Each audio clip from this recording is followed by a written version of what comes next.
Kita kini satu dalam Kristus dan telah dijadikannya kudus.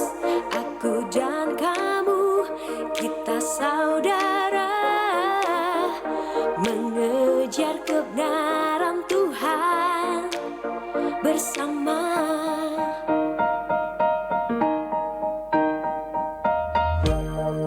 Tuhan memanggil kita masuk dalam rumahnya. Tak peduli asal dan masa lalu, kita sekarang satu di dalam Dia. Karena rumah Tuhan adalah rumah kita.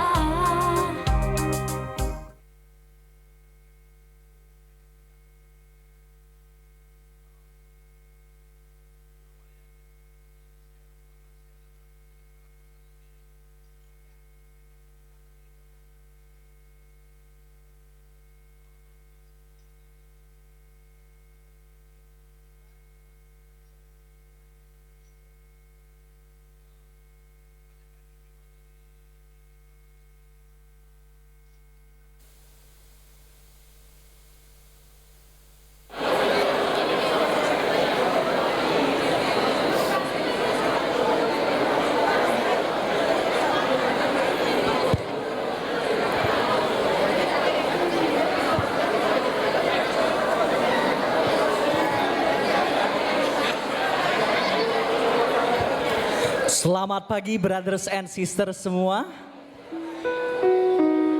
Selamat datang di ibadah siang Gereja Kristus di Indonesia. Senang bisa berkumpul di sini ya, bersama oma opa, om tante, kakak adik semuanya. Kita bisa lihat kita coba lihat kiri kanan kita sekarang. Inilah mereka yang gak pulang kampung. Bercanda ya. Inilah brother sister kalian. Kita di sini keluarga dan kita di sini akan memuji Tuhan, mendengarkan firman. Sebelum kita mendengarkan firman dan memuji Tuhan, mari kita bersatu di dalam doa. Ya Bapa, ya Tuhan, terima kasih atas berkat-Mu. Karena kita bisa berkumpul di sini, kita akan memuji Tuhan, mendengarkan firman, itu semua hanya karena Engkau. Engkaulah yang memperbolehkan kami bisa duduk di sini sebagai anak-anak-Mu, sebagai murid-murid-Mu ya Tuhan.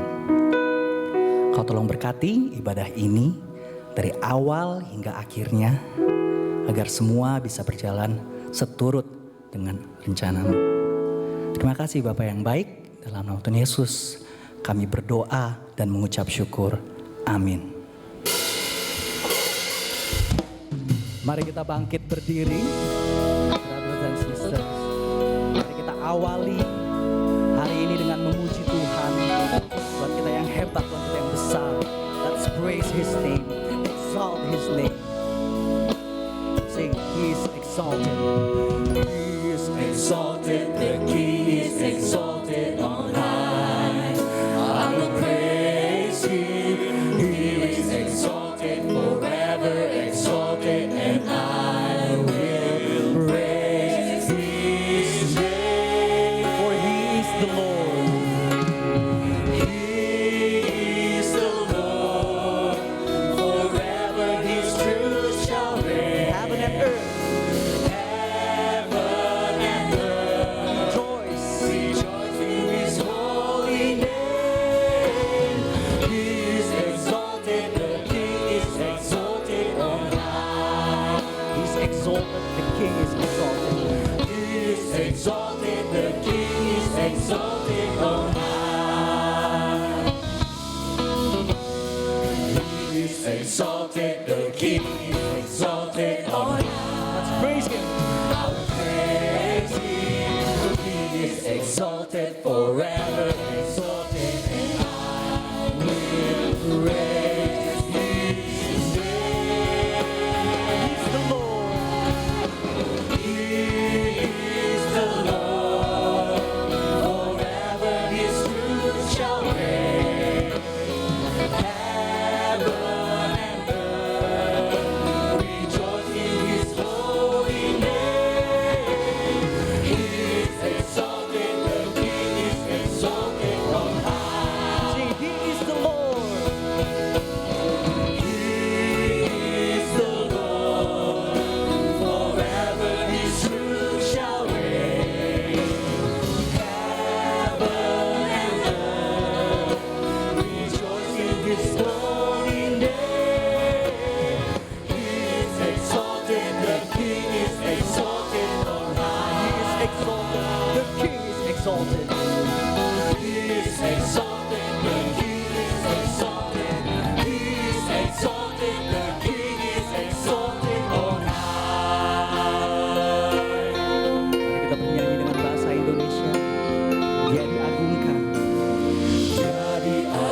nama Tuhan kita. Dia diagungkan. Brothers and sisters, sebentar lagi kita akan mengambil komuni. Mari kita mempersiapkan hati kita untuk bisa mengingat kembali tentang salib, tentang kebaikan Tuhan kita, atas pengorbanannya, kasih-Nya. Kami bersyukur ya Tuhan untuk kasih-Mu.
pujian ini bersama-sama katakan ku bersyukur. Sebab kasih setianya pada setiap kita di sini. Kasih setiamu di dalam hidupku, ku bersyukur.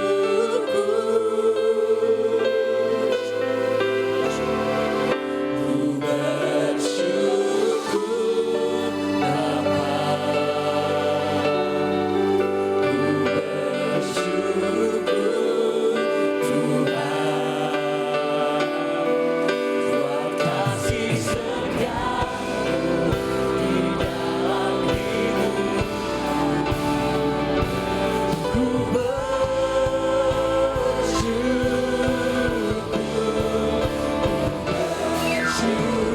bersyukur Bapa. Ku bersyukur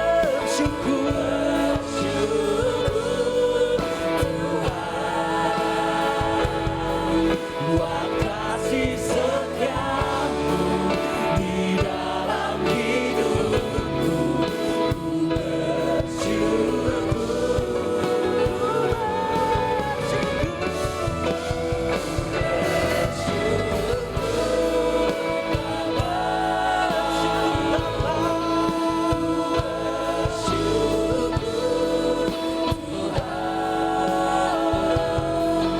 Buat kasih setiamu di dalam hidupku, ku bersyukur, ku bersyukur, ku bersyukur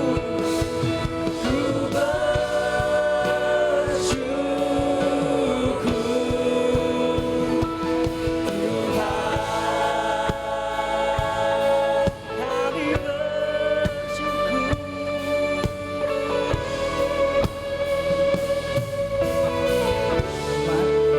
Mari kita duduk.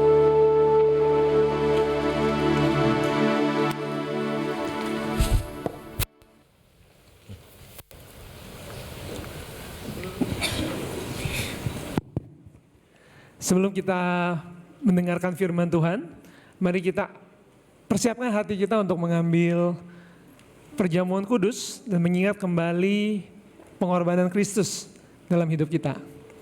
Ya, saya yakin hari ini banyak banget hal-hal yang bisa terjadi dalam hidup kita yang bisa mendistraksi kita daripada mengingat kebaikan dan cinta Kristus di atas kayu salib. Ya, dan itu membuat kita kadang-kadang bisa kehilangan iman. Tapi seperti di Ibrani 12 katakan, mari kita punya mata yang tertuju selalu kepada Kristus, the perfecter of faith, sehingga itu yang terus-menerus membantu kita bisa setia dalam setiap pergumulan kita. Sebentar lagi kita akan mendengarkan sharing dari sister kita, Olive, bagaimana salib Kristus terus-menerus menginspirasi hidup dia.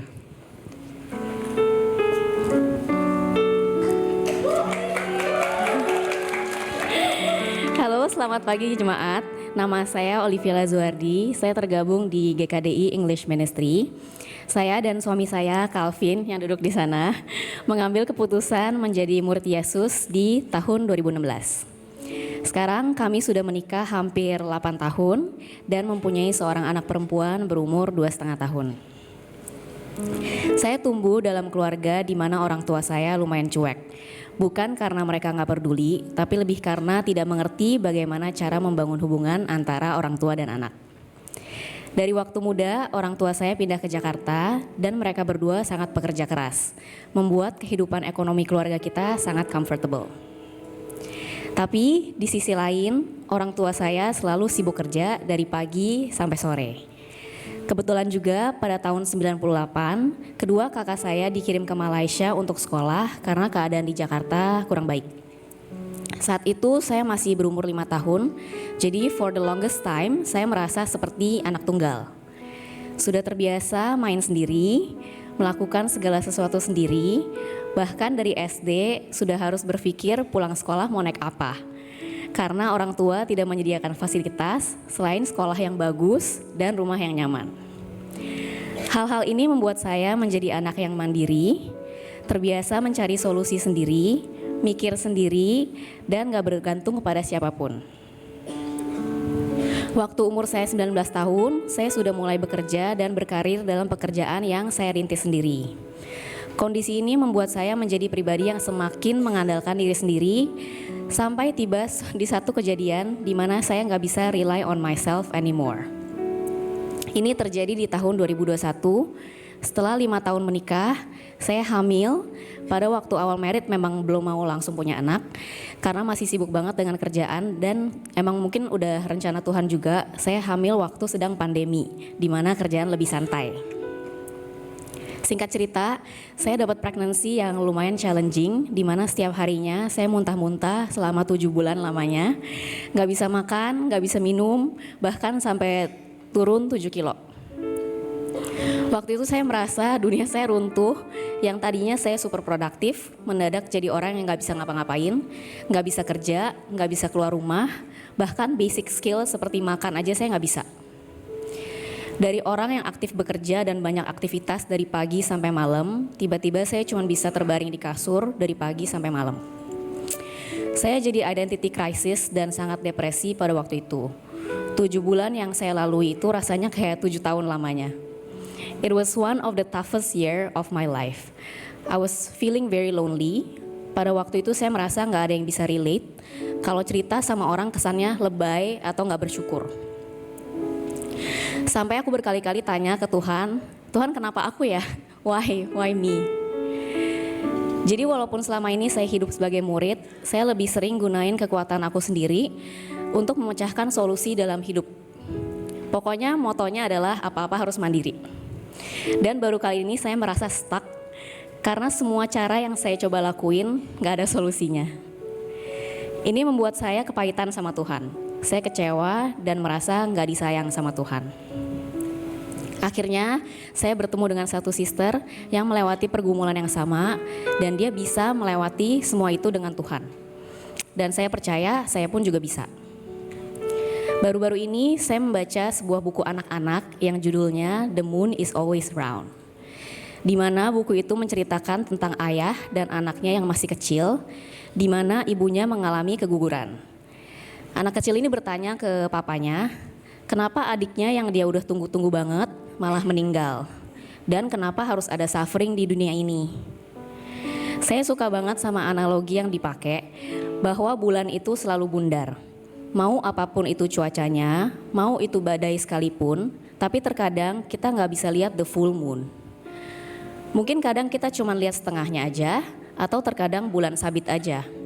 Sama seperti the goodness of God yang selalu ada, even in grief, even in suffering. God is always in control, walaupun penglihatan kita kadang-kadang tertutup by the suffering at the moment. Yang saya belajar setelah saya melewati semuanya adalah, sebenarnya seringkali kita nggak bisa lihat rencana Tuhan. Pandangan mata kita sebagai manusia itu terlalu sempit, sedangkan pandangan mata Tuhan itu jaraknya sangat luas.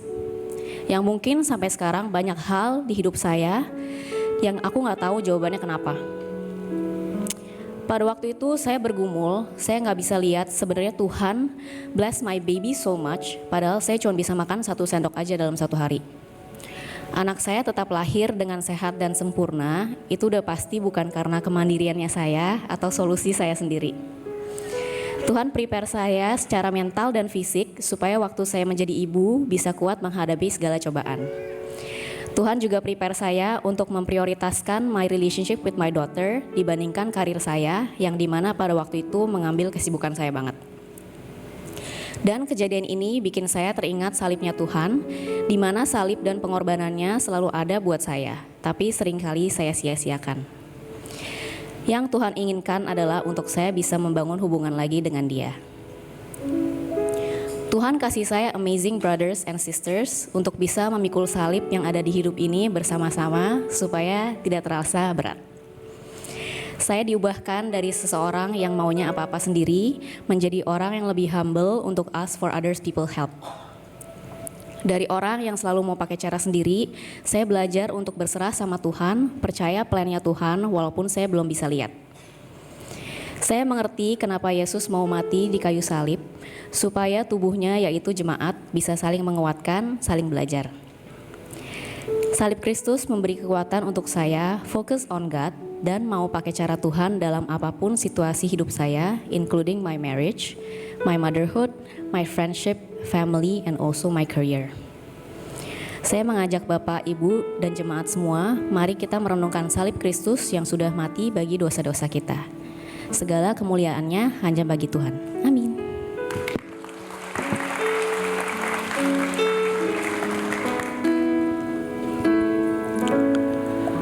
Terlepas semua pencobaan atau masalah yang kita hadapi, sama seperti sharing sister kita Olive tadi, God is always good.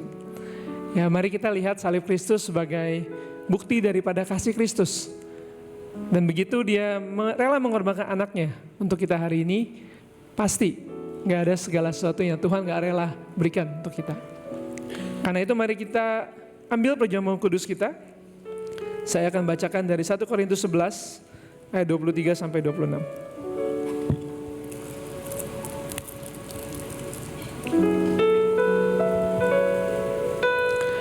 Sebab apa yang telah kuteruskan kepadamu, telah aku terima dari Tuhan, yaitu bahwa Tuhan Yesus pada malam waktu ia diserahkan mengambil roti, mari kita ambil roti, lambang dari tubuh Kristus, dan ia mengucap syukur atasnya, ia memecah-mecahkannya dan berkata, inilah tubuhku yang diserahkan bagi kamu, perbuatlah ini menjadi peringatan akan aku. Mari kita makan roti.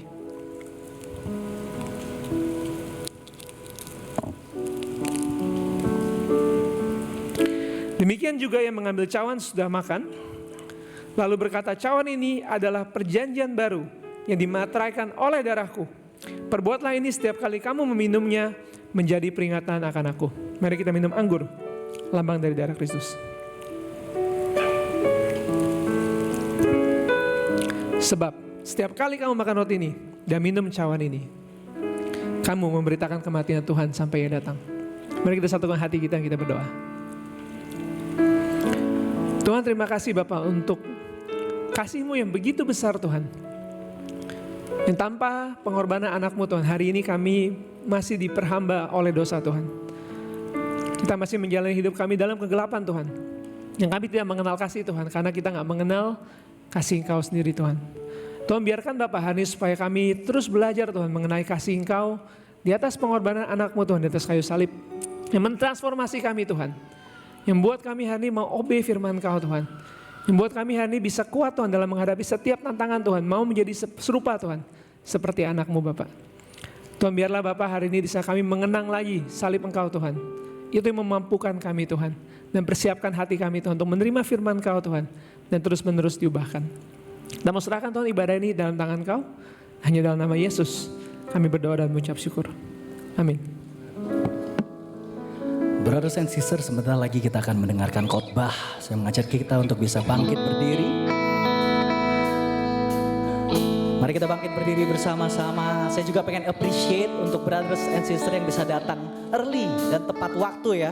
Walaupun mungkin lagi ditinggal pembantu, teman-teman masih pada liburan, tapi kita bersyukur bisa ada di sini. Jadi maka dari itu kita coba kasih salam dulu ke kiri dan kanan kita. Katakan selamat pagi, selamat siang, selamat hari Minggu.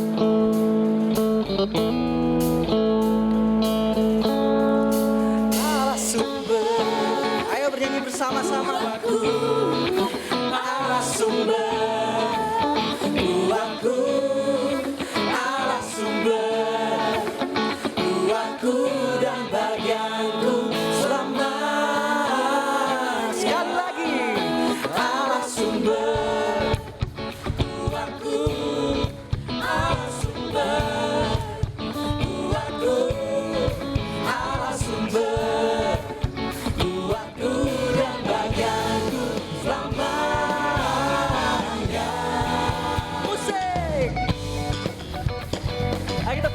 Sama-sama untuk Tuhan kita.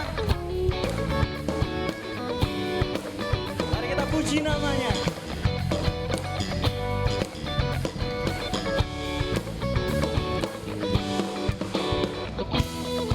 Hanya Kau milikku di surga. Tiada yang ku ingini di bumi.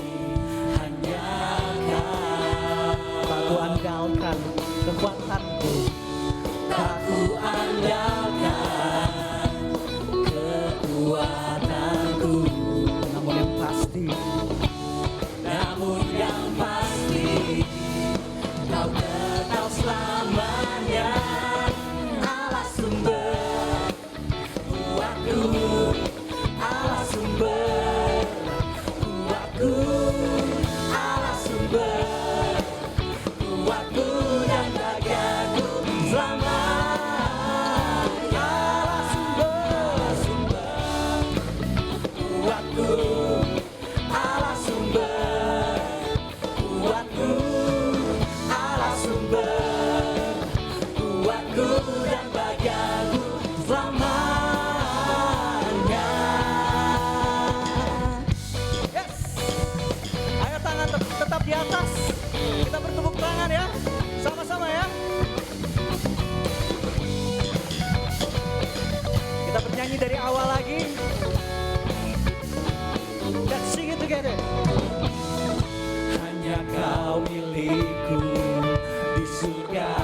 sumber kuatku, Allah sumber kuatku, Allah sumber kuatku dan bagianku selamanya. Allah sumber kuatku, Allah sumber kuatku, Allah sumber kuatku dan bagianku selamanya. Ayo musik. Bersyukur ya kita bisa ada di sini memuji Tuhan bersama-sama. Kalau bukan karena Tuhan, kita nggak bisa ada di sini. Maka dari itu mari kita bersyukur. Kita bernyanyi bersama-sama. Tak ku andalkan, tak ku andalkan kekuatanku, namun yang pasti kau tetap selamat. Sekali lagi ya, kita nyanyi ya. Tak ku andalkan, tak ku andalkan kekuatanku, namun yang pasti, namun yang pasti kau tetap selamanya. Allah sumber, ayo semua. Allah sumber, Allah sumber kuatku dan bagianku selamanya. Allah sumber kuatku, Allah sumber kuatku, Allah sumber kuatku dan bagianku selamanya, selamanya, selamanya, selamanya, selamanya,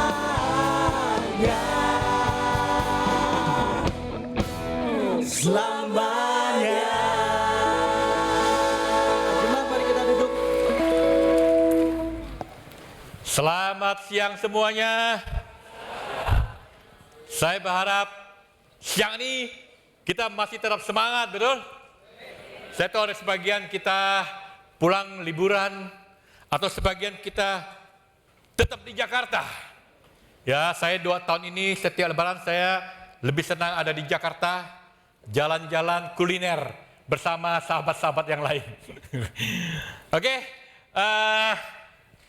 siang yang luar biasa, seperti biasa tema kita adalah Live as Jesus Did. Ya, minggu lalu Bapak Pendeta Budi sudah mengajarkan kita bahwa Allah itu adalah terang, ya, dan dia bahas tentang kata claim, artinya jangan kita bilang ngakunya Kristen tapi hidup kita amburadul. Ya, itu namanya Kristen amburadul, bukan Kristen dalam nama Tuhan namanya, ya.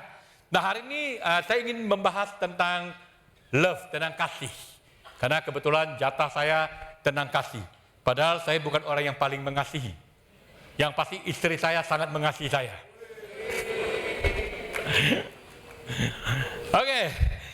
Nah, kalau kita bicara tentang kitab 1 Yohanes, ya, itu kitab yang sangat luar biasa. Betul ya? Cuma 5 pasal pendek, kita punya 30 hari. Kalau kamu nggak bisa selesaikan itu, ya, nggak tahu lagi nasib kamu seperti apa nanti. Betul ya? Saya baca berulang-ulang berkali-kali tentang. Nah, tapi sebelumnya saya ingin kita lihat mengapa kitab ini satu kitab yang sangat luar biasa. Kita tahu penulisnya adalah Rasul Yohanes. Ya, kalau saya boleh kasih gambaran, ini Rasul Yohanes modern kali ya, yang baru. Nah, apa yang terjadi dengan dia? Dia adalah seorang penulis 5 kitab di dalam perjanjian baru, betul ya? Pertama adalah Injil Yohanes, yang kedua 1, 2, 3 Yohanes, yang kelima adalah kitab Wahyu. Waktu dia dibuang di Pulau Patmos, di sana dia bertemu dengan Tuhan, oke, segala macam, dan dia menceritakan semua pengalaman yang luar biasa. Jadi inilah Yohanes. Tahu, waktu muda Yohanes itu orangnya biasa, anak muda itu idealismenya tinggi, betul nggak ya? Oh, emosinya meledak-meledak, ambisinya luar biasa. Seperti kebanyakan, seperti waktu saya muda juga begitu ya. Tapi makin tua, makin kalem karena energi mulai makin berkurang. Tapi luar biasa, kita lihat apa yang dilakukan oleh Yohanes.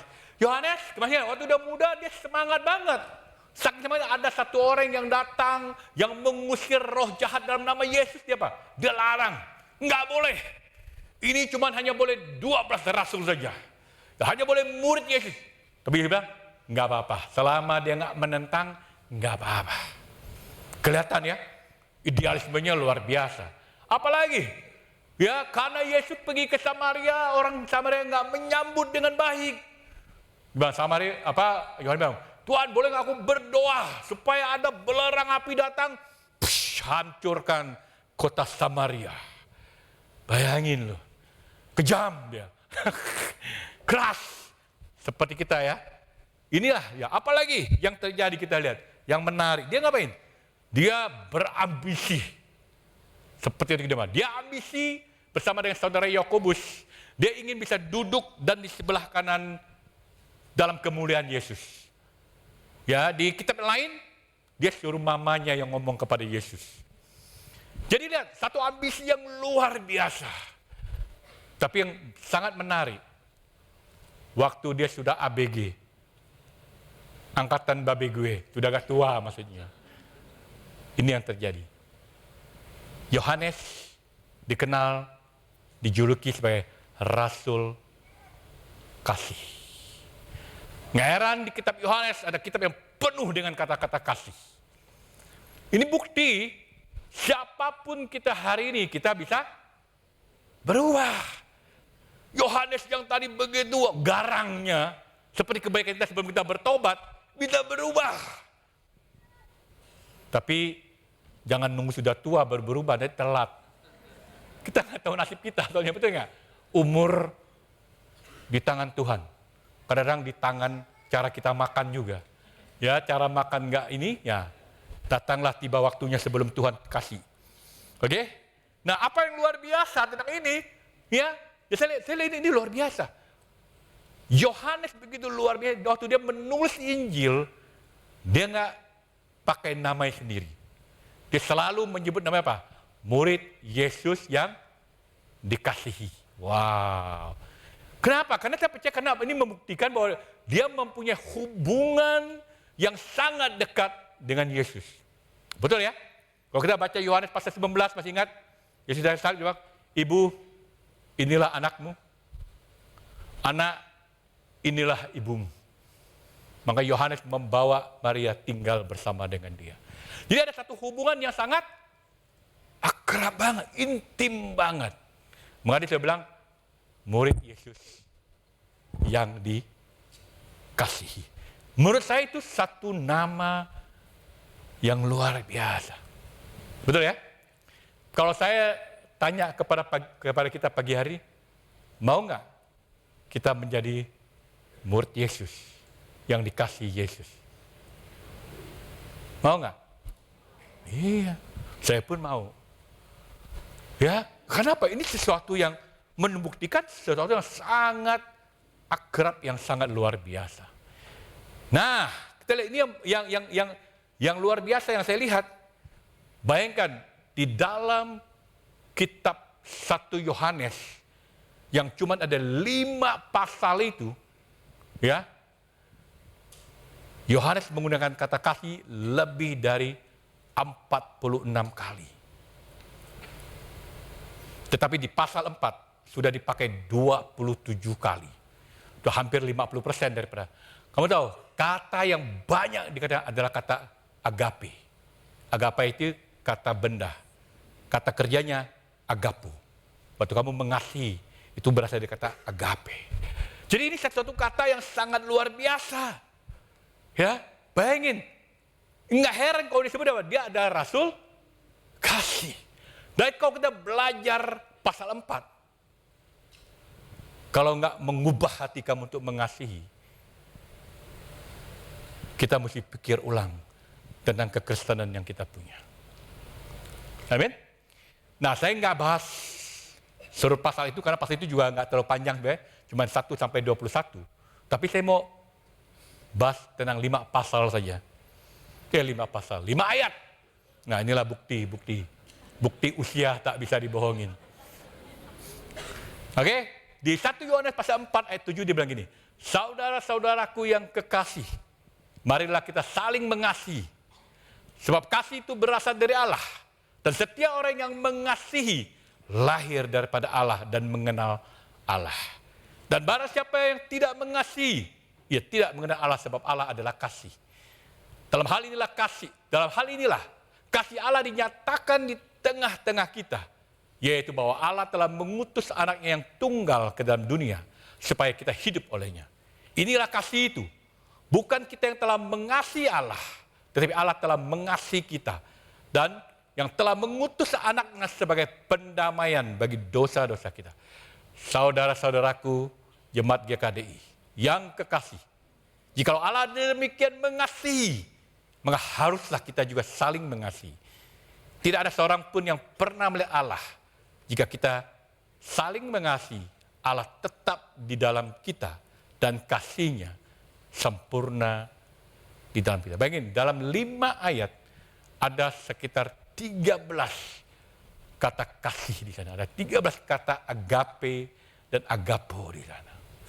Jadi ini sesuatu yang menurut saya sesuatu yang sangat luar biasa, betul ya? Waktu saya baca ini, saya melihat gini, saya melihat bahwa Yohanes lagi berbicara kepada jemaat, sepertinya jemaat ini tidak mengerti dengan benar apa itu artinya mengasihi Allah dan mengasihi sesamanya. Tapi saya percaya ini bukan hanya terjadi di zaman para rasul. Sampai hari ini pun banyak orang mengaku diri Kristen, tapi masih nggak paham apa itu artinya mengasihi Tuhan dan mengasihi sesama kita. Betul nggak? Jadi ini sebuah tantangan yang sangat luar biasa. Nah hari ini saya mau mengajak kita untuk kita bisa melihat apa yang Yohanes mau ajarkan kepada kita. Bagaimana seharusnya kasih yang begitu luar biasa itu harus menjadi bagian daripada karakter kita. Karena saya percaya sebuah karakter yang harus dimiliki orang Kristen itu adalah kasih. Betul ya? Maka dibilang kamu punya iman, punya pengharapan paling besar adalah kasih. Kita tahu 1 Korintus pasal 13. Itu semua adalah kasih agape dia bilang. Nggak main-main. Dia bicara ini dengan sangat dalam ya. Nah hari ini kita belajar tentang 3 poin yang kita belajar sama. Yang pertama adalah mengasihi harus dimulai dengan kasih Allah di dalam hidup kita. Ya, karena jelas. Saya baca ulang lagi ya. Saudara-saudaraku yang kekasih, marilah kita saling mengasihi. Sebab kasih itu berasal dari Allah. Dan setiap orang yang mengasihi lahir dari Allah dan mengenal Allah. Barang siapa tidak mengasihi, ia tidak mengenal Allah. Sebab Allah adalah kasih. Jadi sangat luar biasa ayat ini bilang Allah adalah kasih. Ini berarti apa? Allah dan kasih itu nggak bisa dipisahkan. Ini bukan hanya Allah yang adalah Tuhan yang mengasihi, tapi ini adalah kasih. Allah itu kasih. Allah itu bukan kasih itu bukan sebuah karakternya Tuhan. Tapi ini menggambarkan bahwa kalau kita mengaku kita punya Allah, harusnya kita punya kasih. Betul ya? Karena dia bilang Allah dan kasih nggak bisa disatukan. Kasih bukan Allah. Karena kasih belum tentu berasal dari Allah. Tapi kalau kita bicara Allah, udah pasti dia itu adalah kasih. Jadi ini menurut saya ini sesuatu yang sangat luar biasa.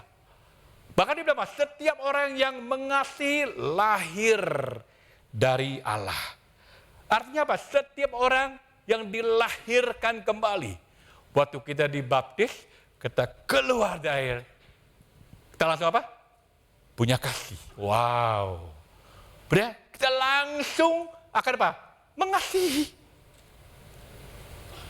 Jadi artinya karakter Tuhan itu harus ada dalam setiap anak-anak Tuhan.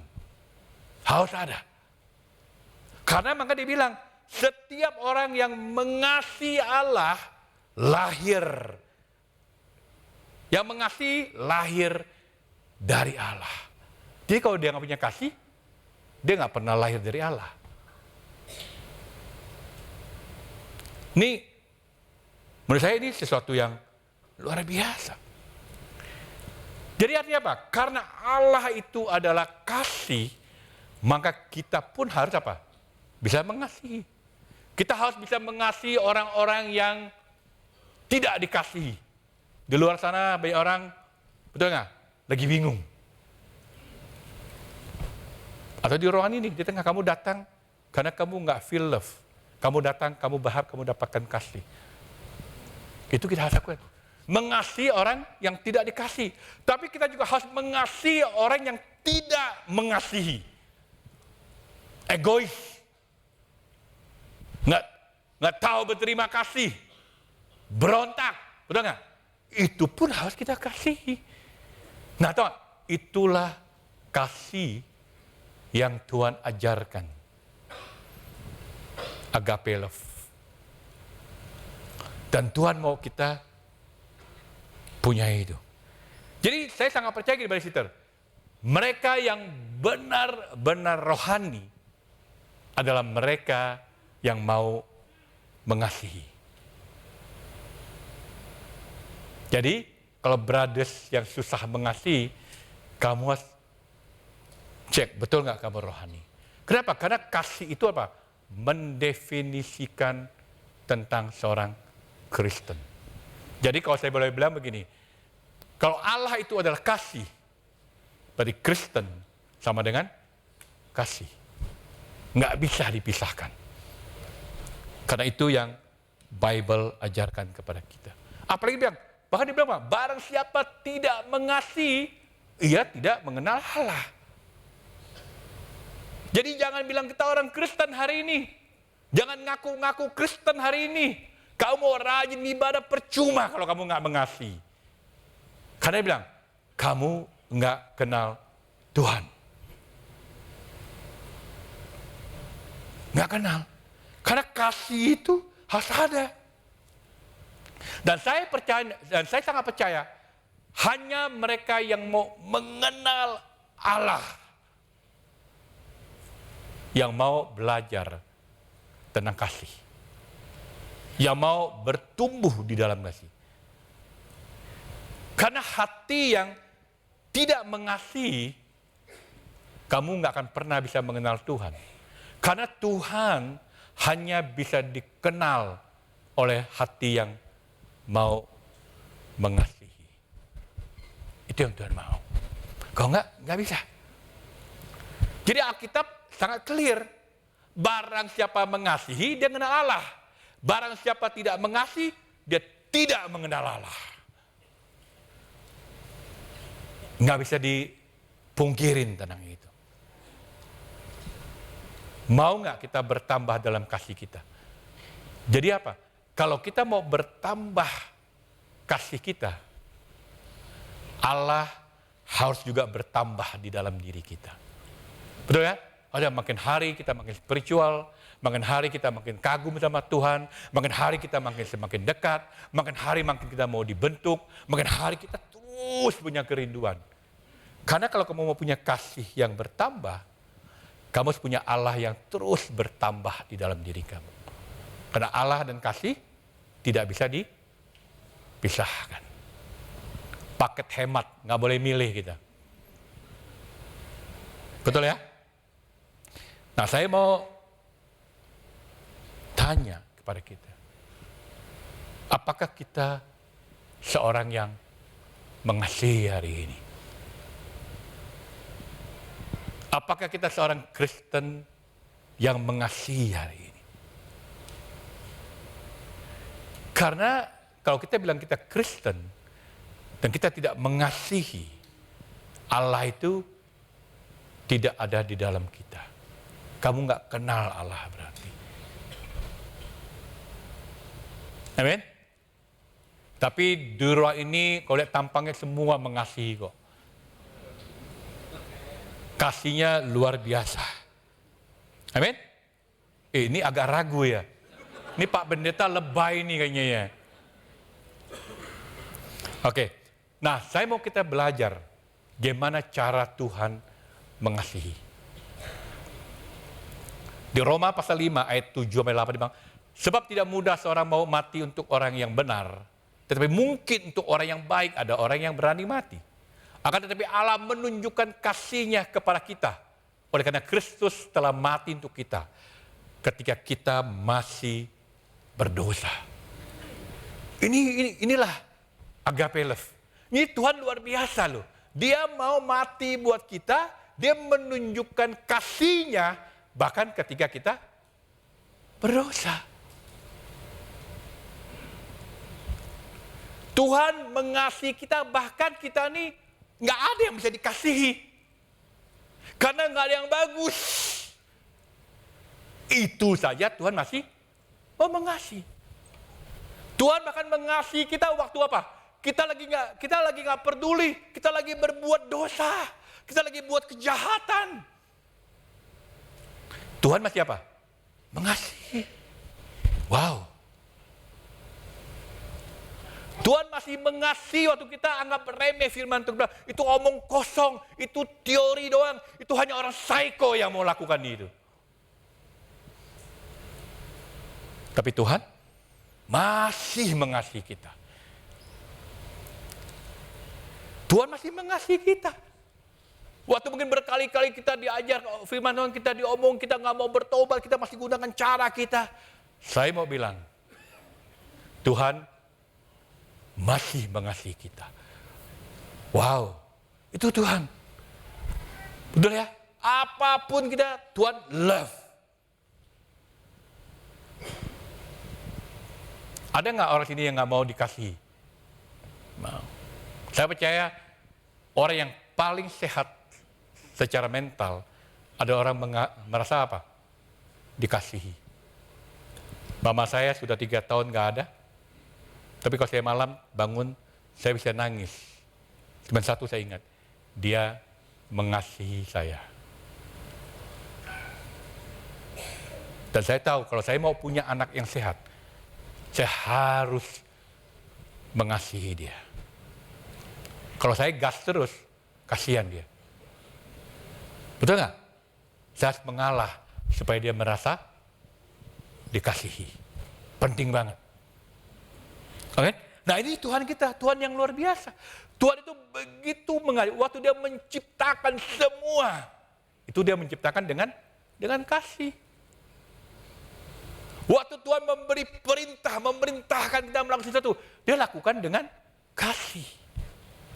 Waktu dia menghakimi kita, dia menghakimi dengan kasih.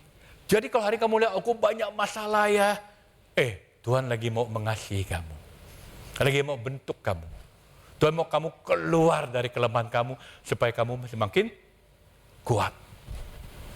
Semua love. Kita punya Tuhan yang luar biasa. Dia lakukan apapun, tidak bisa ada motivasi lain. Nggak seperti kita. Ada udang di balik kue tiaw.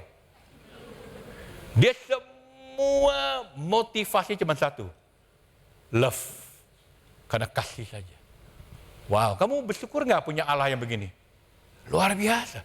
Ya, kalau kamu di luar tidak merasakan kasih, di dalam Tuhan, kamu harus merasa Tuhan nerima kamu apa adanya. Bukan ada apa-apanya. Amin. Kenapa? Tuhan mengasihi. Nothing can change God's love for you. Nggak ada yang bisa mengubah kasih Tuhan untuk kamu. Kamu mau bandel, kamu lakukan apa saja, kamu sengaja berbuat dosa, kamu sengaja jelekin dia. Coba. Enggak. Kasihku sama kamu enggak pernah berubah sedikit pun. Tapi God's love can change your life. Kasih Tuhan bisa apa? mengubah hidup kamu.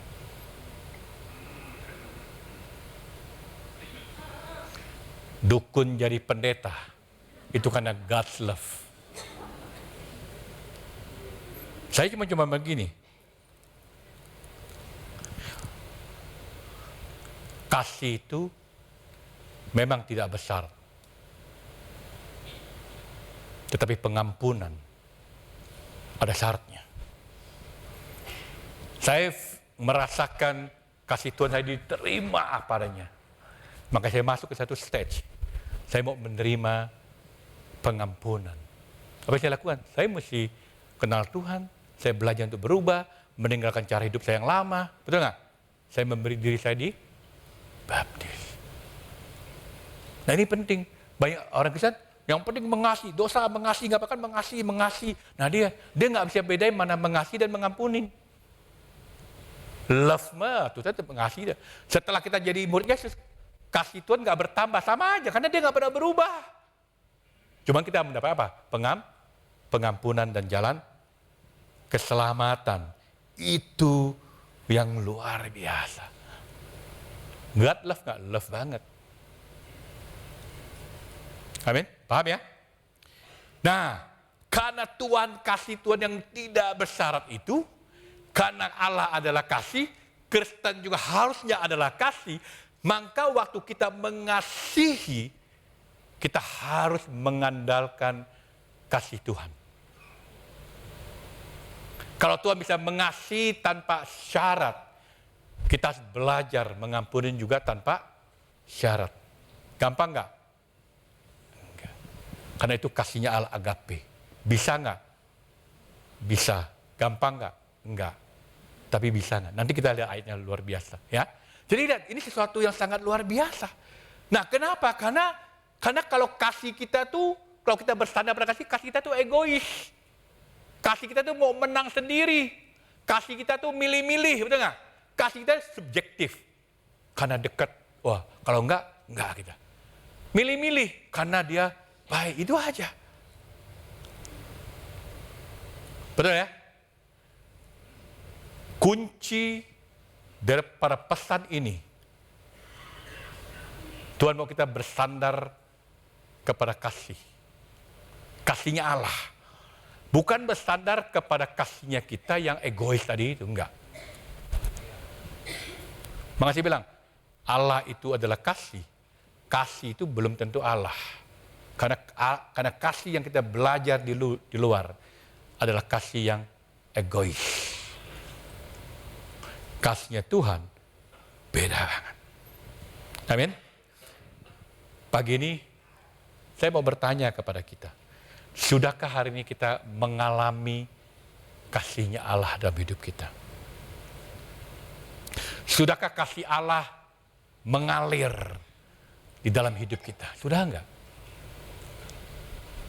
Hidup kamu dipenuhi rasa kasih enggak? Karena ini yang Tuhan mau. Apakah kita betul-betul mengenal Tuhan yang kita sembah? Karena kalau kita kenal, kasih itu saya mengalir dalam hidup kita. Amin. Kita lihat bagaimana Yesus yang luar biasa buat kita ya. Yohanes 17 ayat 26. Dan aku telah memberitahukan namamu kepada mereka. Namamu Bapa. Mereka itu yang datang hari ini. Oh enggak, ini murid-murid yang lain. Dan aku akan memberitahukannya supaya kasih yang engkau berikan kepadaku ada di dalam mereka. Dan aku di dalam mereka. Saya baca ini bang, ini ayat yang saya baca berulang-ulang. Karena ini ayat yang luar biasa. Yesus berdoa supaya kasih yang sama, kasih yang dimiliki oleh Tuhan, yang diberikan kepada Yesus, dan itu harus juga diberikan kepada kita. Bayangin loh, ini kan artinya kasihnya Tuhan, kasihnya Yesus, cara Allah Bapa mengasihi Yesus, kasih yang sama dari Bapa yang diberikan kepada kita hari ini. Wow. Hatinya apa? Hatinya Yesus yang sangat mengasihi itu ada di dalam hati kita. Betul nggak? Artinya apa?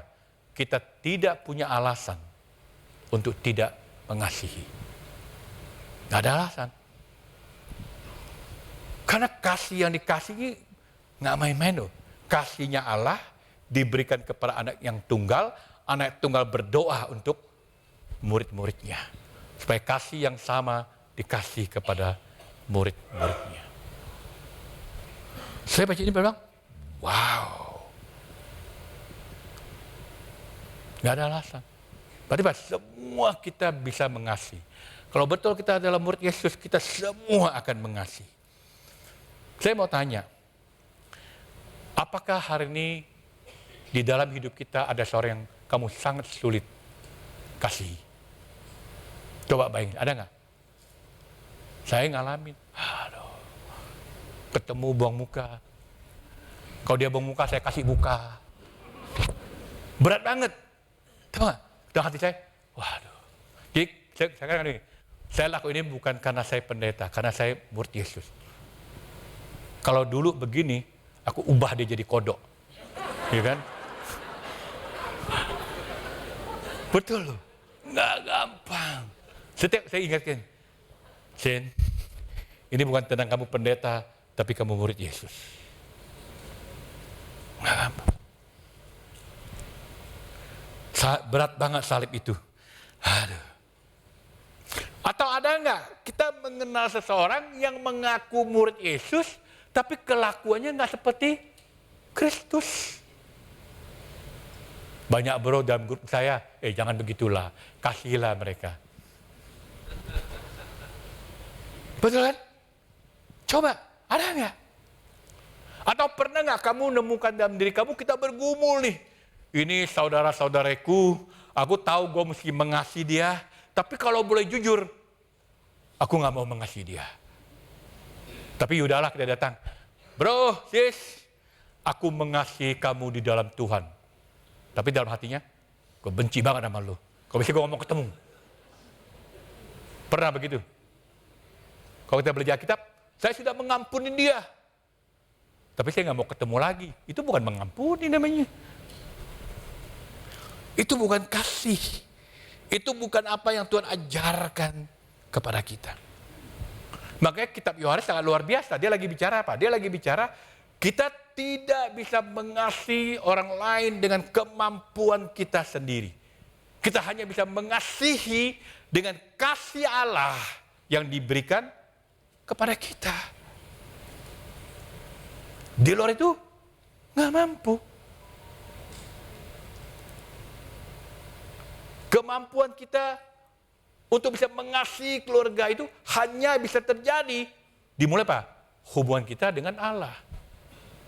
Mengasihi teman-teman kita, sahabat kita, pasangan kita, anak-anak kita, orang tua kita, gereja, jemaat.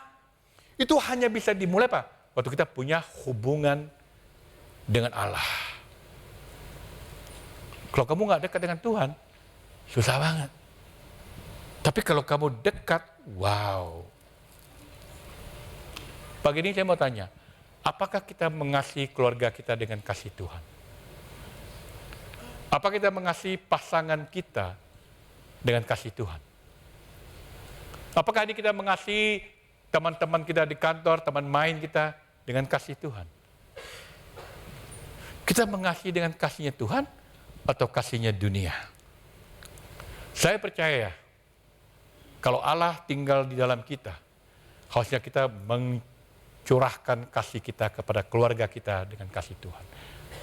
Curahkan kasih kita kepada teman, kepada pasangan kita, kepada anak kita, orang tua kita, siapapun itu. Kita akan apa?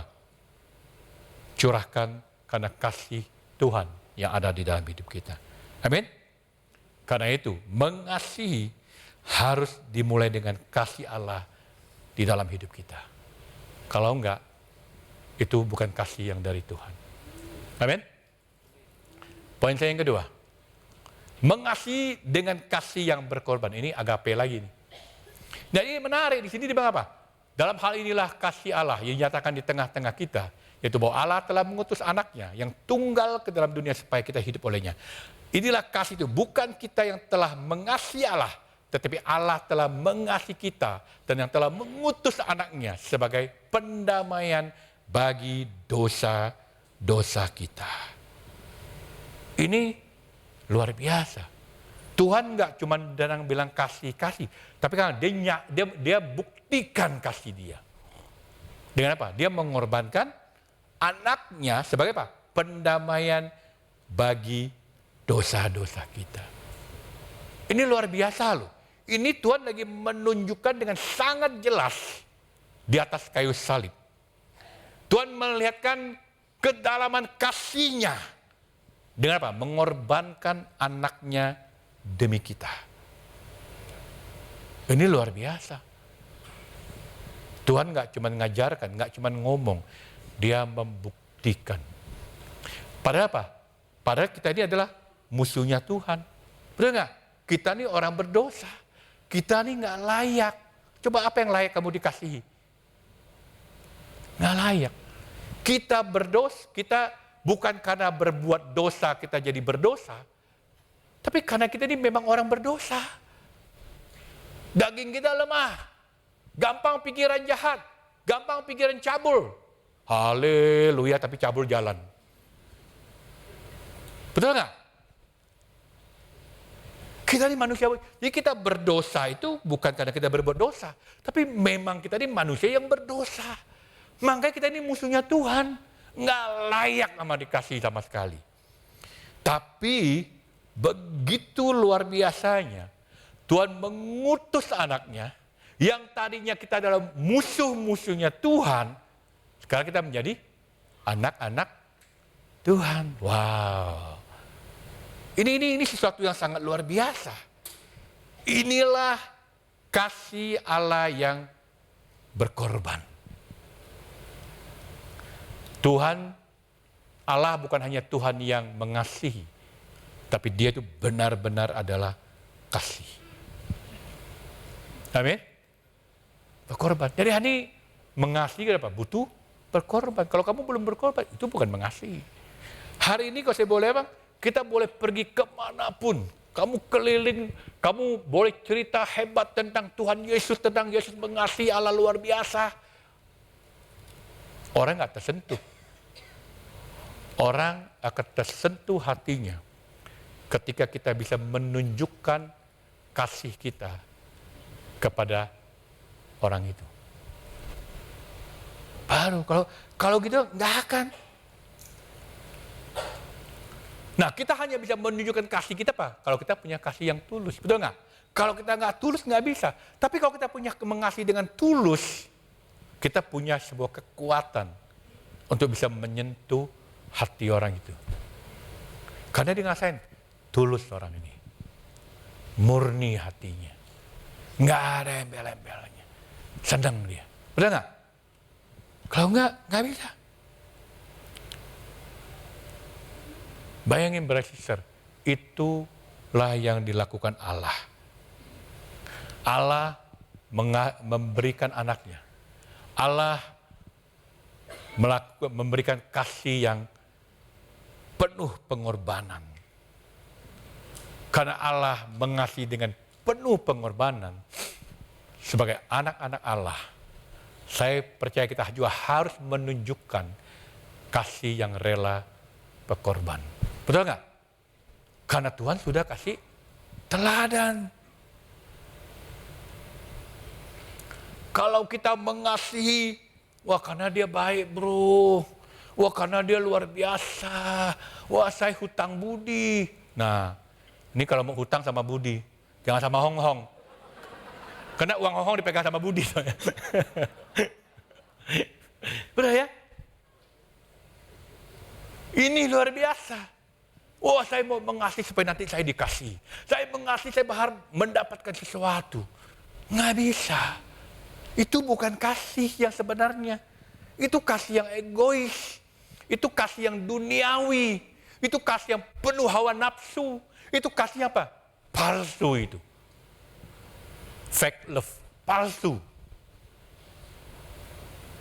Nggak ada gunanya. Karena kasih itu nggak ada hubungannya mengambil.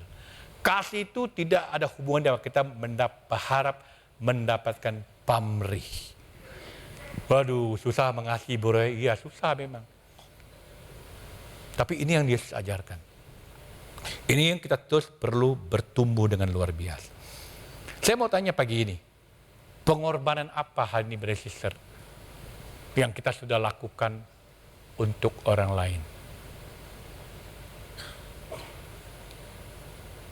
Saya ingin mengajak kita untuk berhenti sejenak, memikirkan kata pengorbanan.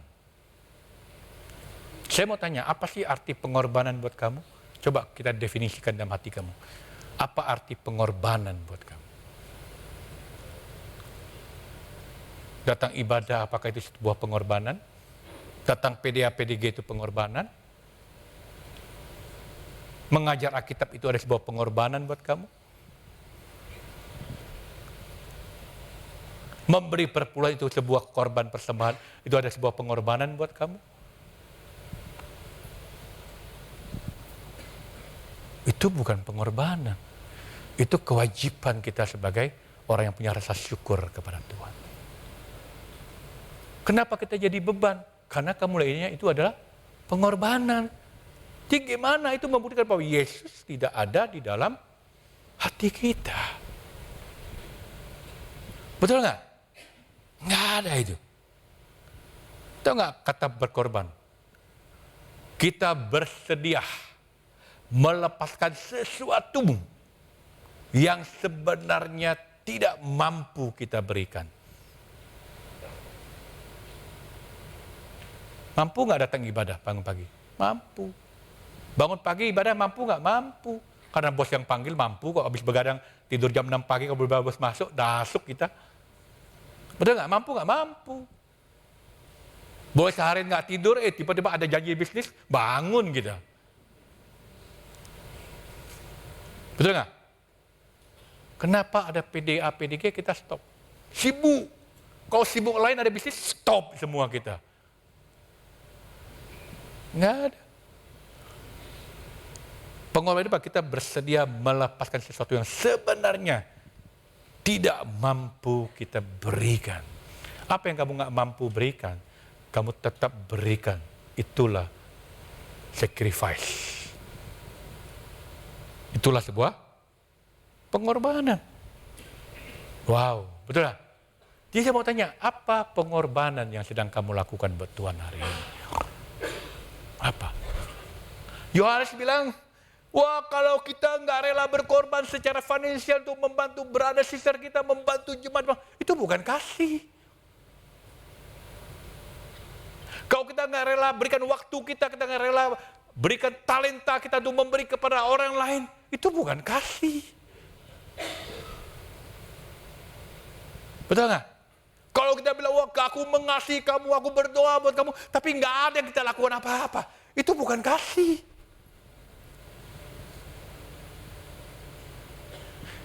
Kita boleh ngomong apa saja tentang itu.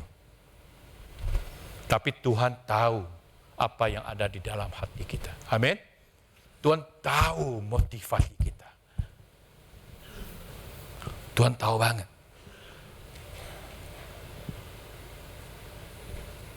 Pengorbanan apa, brother sister, yang kamu lakukan buat orang lain?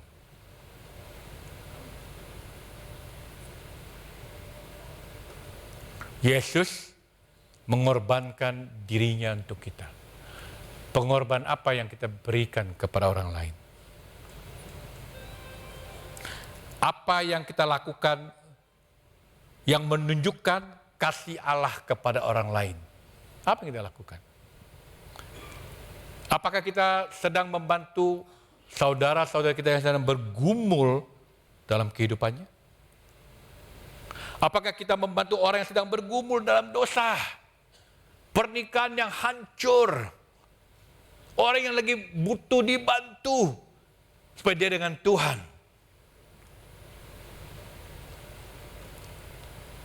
Itukah yang kita mau tunjukkan?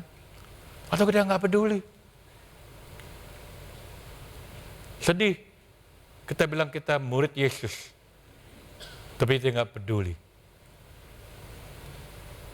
Kamu nggak, ini love yang Tuhan mau. Amin.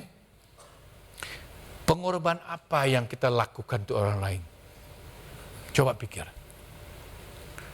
Apakah hari kita bersedia mengorbankan kenyamanan pribadi kita untuk membantu orang lain? Rela nggak kita? Saya sangat percaya bagaimana supaya kita bisa punya kasih seperti itu. Beri dirimu 100% kepada Yesus. Karena waktu Yesus adalah menjadi utama dalam hidup kamu, maka kasih Allah akan bersinar di dalam hidup kita. Amin. Kasih itu perlu pengorbanan. Tanpa pengorbanan itu bukan kasih. Yang ketiga, ini terakhir, semangat ya. Kasih itu harus dinyatakan kepada orang lain. Ya, saudara-saudaraku yang kekasih, jikalau Allah demikian mengasihi kita, maka haruslah kita saling mengasihi. Harus ditunjukin ya. Tidak ada seorang pun yang pernah melihat Allah. Jika kita saling mengasihi, Allah tetap di dalam kita dan kasihnya sempurna di dalam kita. Jadi jelas banget kalau kita sudah tahu bahwa Tuhan sudah mengasihi kita dengan luar biasa, apa respon kita harusnya dan menerima kabar baik itu? Gampang. Mengasihi. Tahu nggak kita, kata haruslah, itu dari kata apelu. Itu artinya apa? Kita mempunyai utang. Kita punya kewajiban. Kita berhutang. Maka dia bilang, haruslah kita juga saling mengasihi. Maka kamu punya kewajiban. Kamu berhutang. Untuk apain? Mengasihi berada sekitar kamu dan orang lain. Hutang harus dibayar. Kalau nggak ditagih dunia dan akhirat. Ditagih terus itu nanti. Dunia nggak lunas, di akhir ditagih lagi nanti. Jadi ini sesuatu yang luar biasa. Betul nggak? Jadi ini dibilang ini satu, kalau kita sudah menerima kasih karunia begitu luar biasa, kita ini punya kewajiban. Kita berhutang kepada berada sisir kita. Kalau kita nggak mengasihi. Nggak bisa. Ini ayat luar biasa. Yohanes nggak bilang, kalau kamu sudah mengenal Allah, kalau kamu sudah mengasihi Allah, kalau Allah sudah mengasihi kamu, kamu nggak perlu balas untuk mengasihi Allah. Tapi Yohanes bilang apa? Kalau kamu mengasihi Allah, pergilah mengasihi yang lain. Ya, makanya Matius pasal 25. Kamu mau kasih orang makan lapar, kamu kasih makan aku, Yesus bilang. Betul nggak? Orang sakit kamu obatin, kamu lagi ngobatin aku. Kamu sayang orang yang kehilangan, bilang, kamu tuh sayang aku.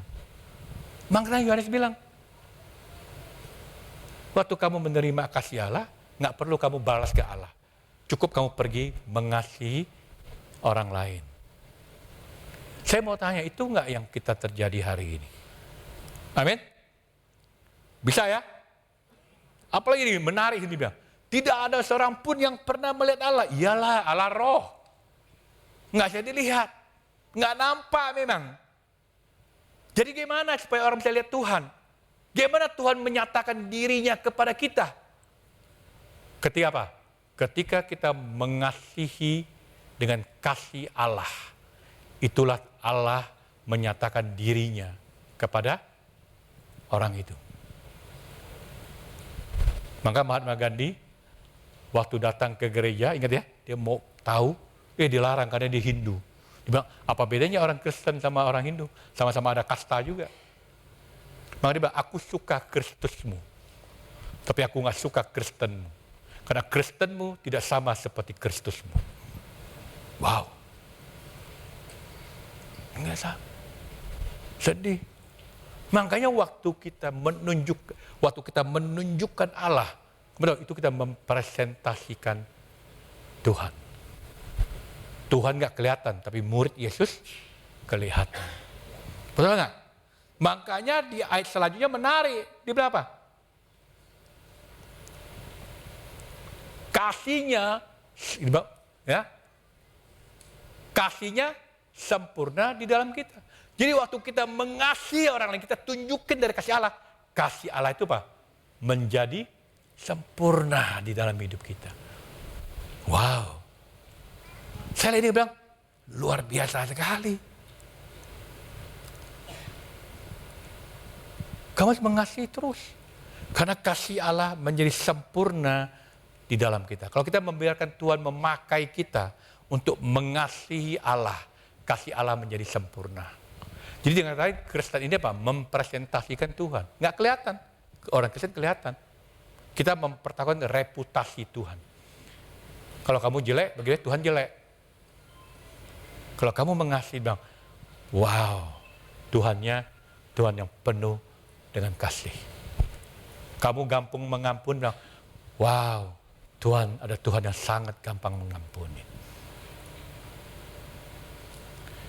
Kasih Allah menjadi sempurna di dalam diri kita ketika kita menunjukkan kasih Allah kepada orang lain. Mau nggak kita lakukan itu buat Tuhan? Mau nggak? Maka Tuhan bilang nggak perlu ngasih, dia balas ke dia. Datang ke orang lain aja. Karena untuk orang lain kamu udah sempurna. Wow, luar biasa sekali. Betul ya?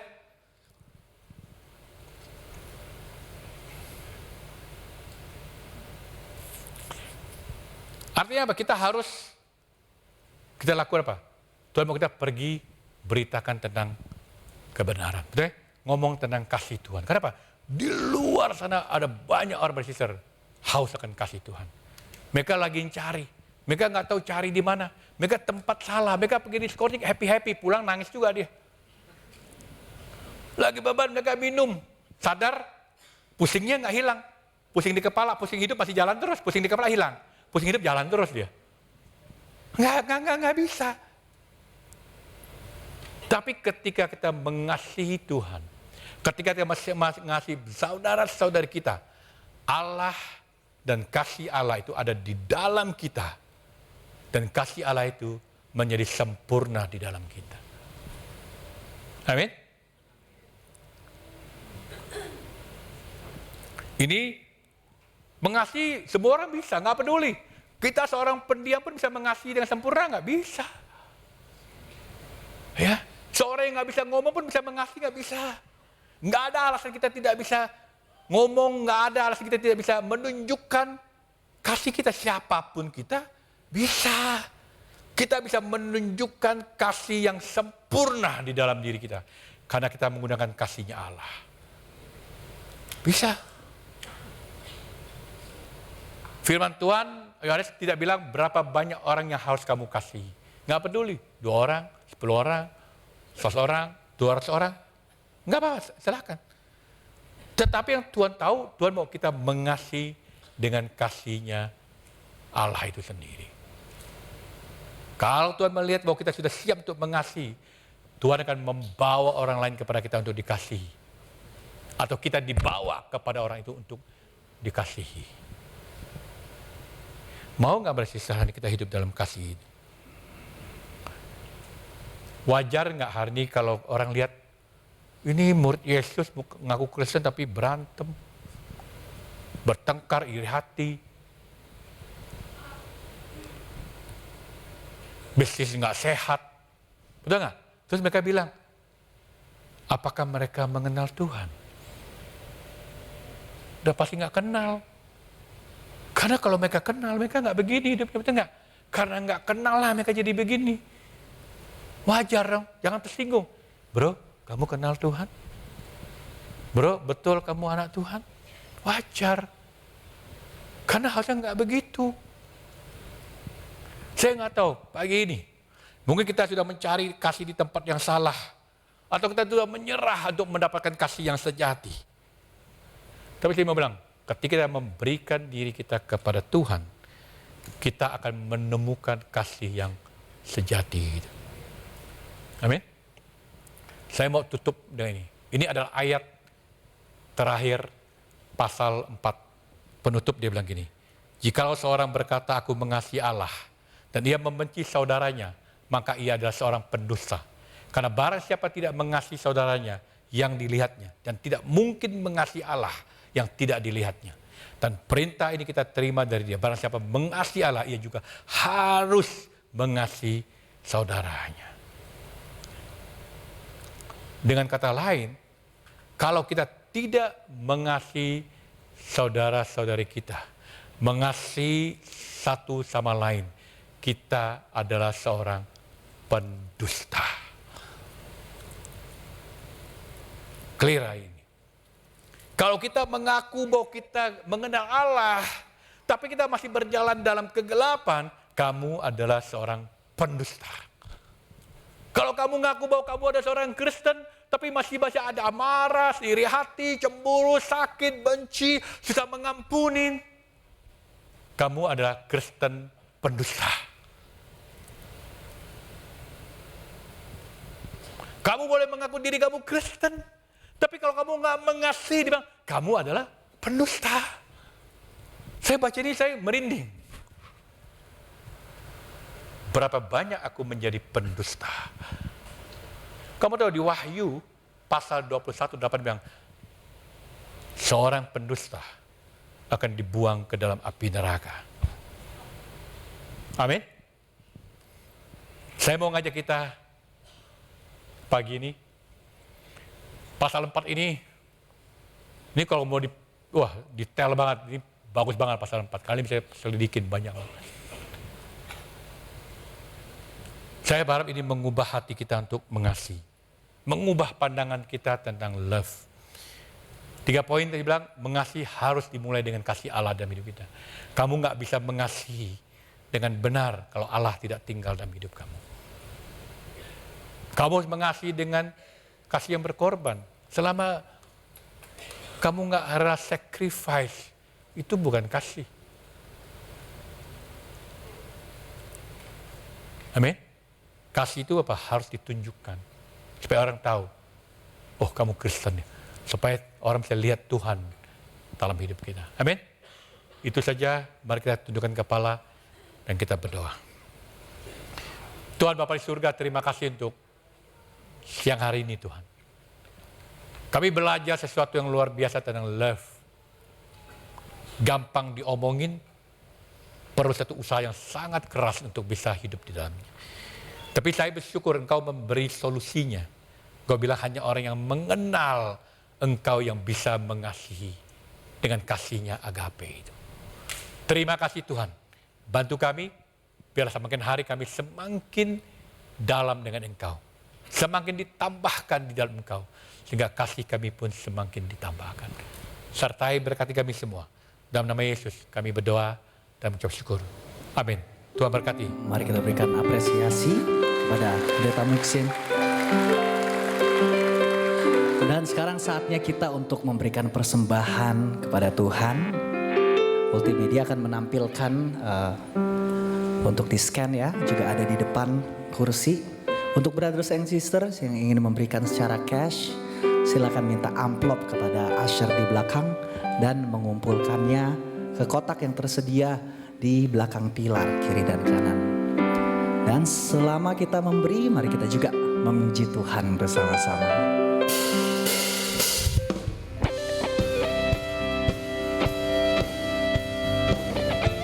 Mari kita memberi dengan hati yang terbaik. Dan mari kita memuji Tuhan bersama-sama. Ajakku berdiam dekat di hatimu, di saat ku berpaling temukan cintamu, di sana kau menanti untuk bawaku lagi bersekutu dalam damai yang sejati.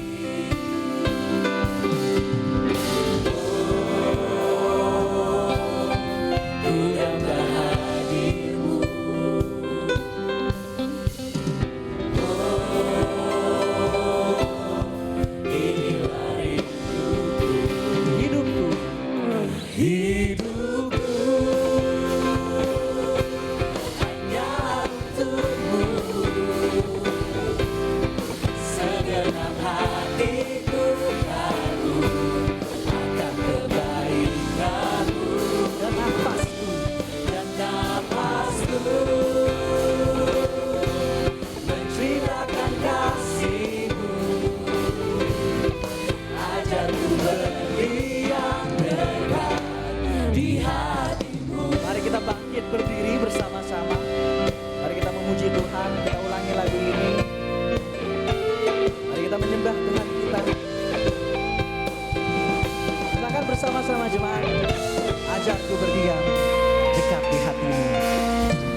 ku berdiam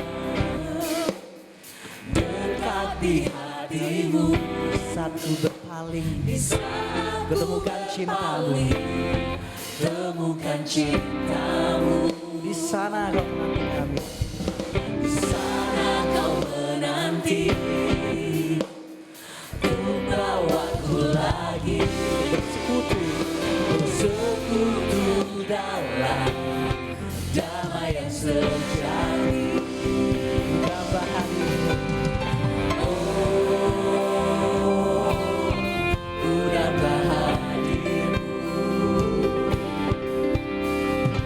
Oh, inilah rindu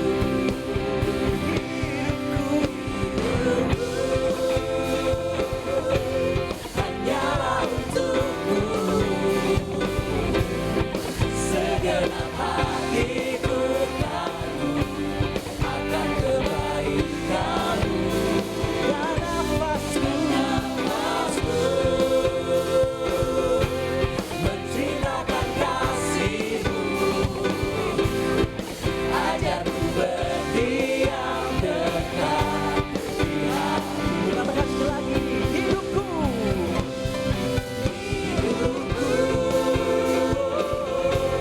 hanyalah untukmu. Segenap hatiku kagum akan kebaikanmu. Dan nafasku menceritakan kasihmu. Ajarku berdiam dekat di hatimu. Ajarku berdiam dekat di hatimu. Ajarku berdiam dekat di hatimu. Oh, oh. Ajarku berdiam dekat di hatimu. Pujilah nama Tuhan kita. Kita ingin dekat kepadamu ya Tuhan. Inilah pujian kami, inilah sembah kami, inilah persembahan kami yang tulus dari hati kami hanya untuk Engkau. Jemaat, mari kita duduk.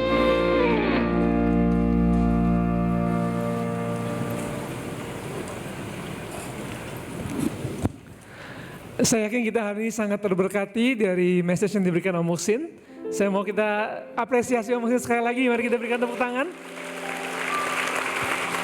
Secara pribadi saya belajar bagaimana sama seperti Tuhan dan kasih tidak bisa dipisahkan. Saya juga sama kasih berarti nggak boleh terlihat terpisah. Harus bisa terrefleksikan dalam hidup. Gitu ya. Satu hal yang paling menusuk saya, sebenarnya saat Om Muksin bilang tentang berkorban. Jadi mikir ya, iya apa yang dikorbankan ya? Kok kayaknya nggak ada gitu. Yang bisa diberikan lebih daripada apa yang kita, mungkin bukannya berlebihan, tapi kekurangan ya. Justru dalam kekurangan kita bisa berkorban, memberi kepada orang lain. Itu yang saya ini belajar, saya harap kita juga sama-sama belajar. Dan bayangkan kalau hari ini kita punya kasih yang sempurna tadi, kira-kira bagaimana keluarga kita, orang-orang di sekitar kita, ya kan, grup yang kita berada, seperti apa berubahnya di saat kita benar-benar punya kasih yang seperti Kristus.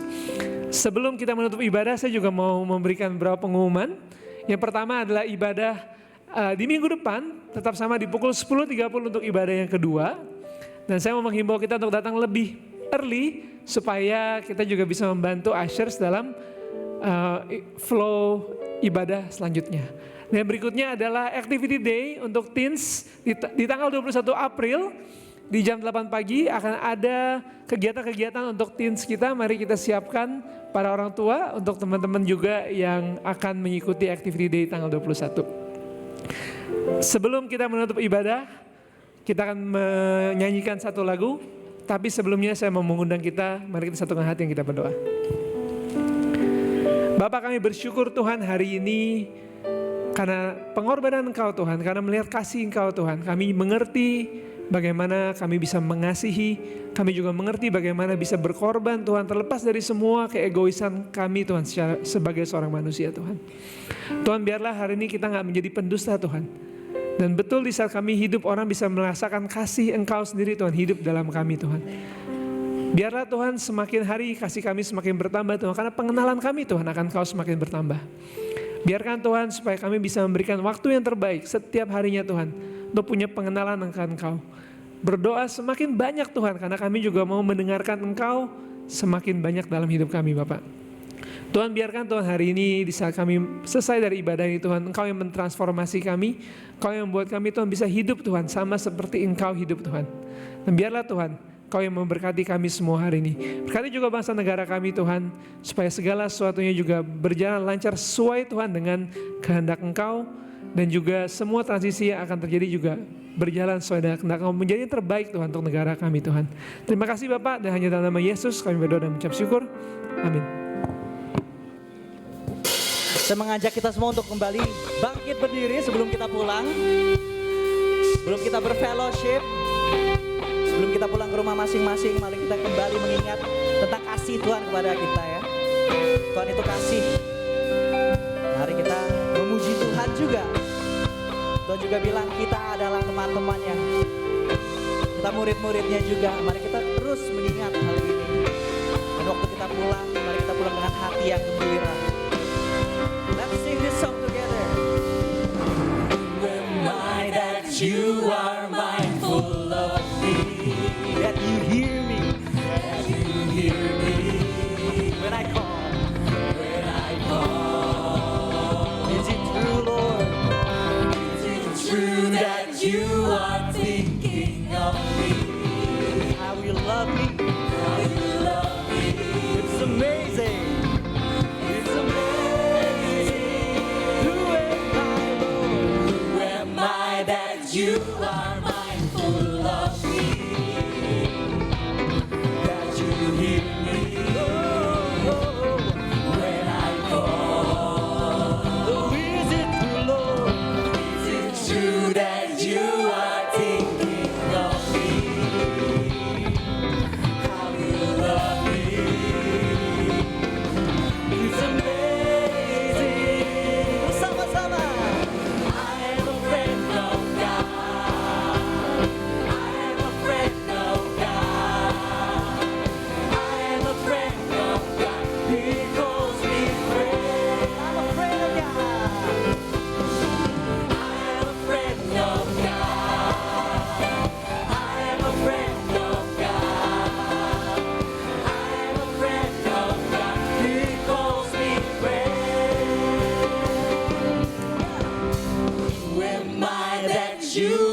suaranya, mari kita memuji untuk Tuhan kita. Come on. You call me friend. Awesome. Sekali lagi, I'm a friend.